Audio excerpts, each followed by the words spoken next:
What's up, my friends? Today we're going to be talking a little bit about deck building here in Dfiance. Dfiance is this online free-to-play trading card game. It's important to say that this game is in fact a trading card game. You can actually trade your cards with your friends. That's very important. If you open a card, like you open a reward box for instance, and you don't like your cards, you can just sell them on the market and get some new cards for your decks, and that makes deck building so much fun.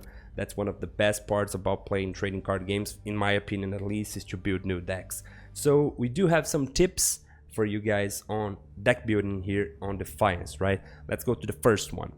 The first tip that I would like to talk about is about the number of cards in your deck, the total cards in your deck. Dfiance lets you play with at least 30 cards and maximum 40 cards.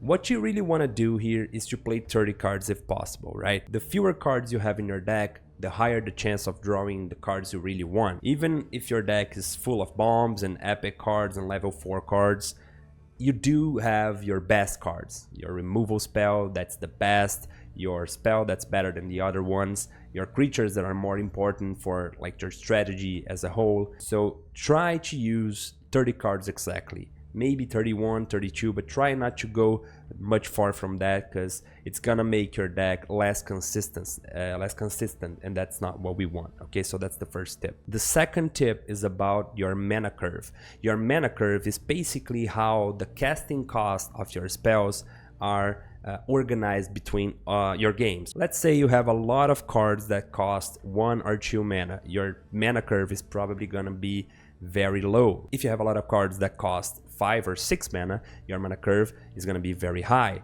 and that's not necessarily something good or bad. It depends on your strategy, but the point is you do need to balance your cards, right?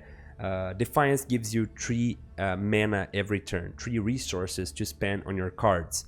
If you don't use those resources, they will accumulate to 6 resources. That's the maximum you're gonna get. So if you're not spending those 6 resources, you're not gonna get to 9 or 12 or 15. 6 is the maximum. What that means is that if you have expensive cards on your deck, like 4, 5, 6 casting cost spells, you're probably gonna play every other turn, because you're gonna need a whole turn not playing anything to get those resources and then spend them all on the next turn.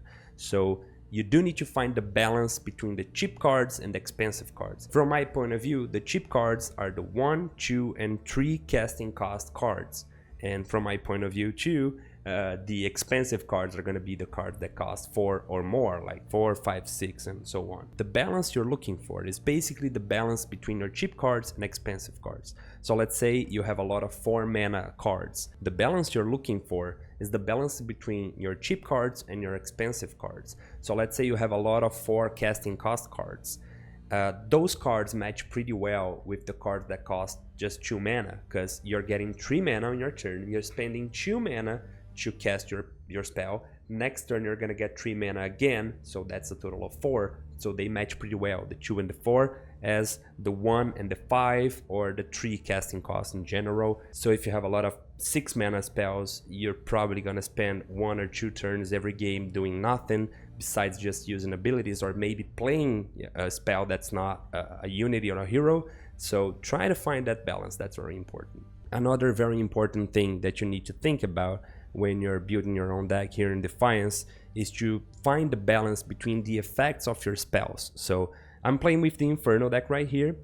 The idea of this deck, the strategy, is basically to play creatures with Undying, so when they die they get back stronger on the battlefield, and I would like to sacrifice those creatures, like use them as tributes to play bigger creatures. So if my deck has a lot of big creatures and no creatures to pitch, let's say like that, that's bad. If I have a lot of creatures with Undying but no creatures to sacrifice them to make those creatures die, that's bad also. So I do need to find that balance between the effects of my cards. And of course my deck is not going to be just like sacrificing units and undying units or heroes. I do need some support cards that will remove my opponent's units, or maybe grow my units as a whole, or draw some cards, or move some foes. You know, you do need some versatility in your deck. So try to split the deck in 3 parts. In my opinion, that's one of the best ways to at least start building your deck. So in my occasion right here, sacrificing creatures, undying creatures, and support/removal. That's a decent starting point for me. And I actually think that for today, that's about it. We talked a little bit about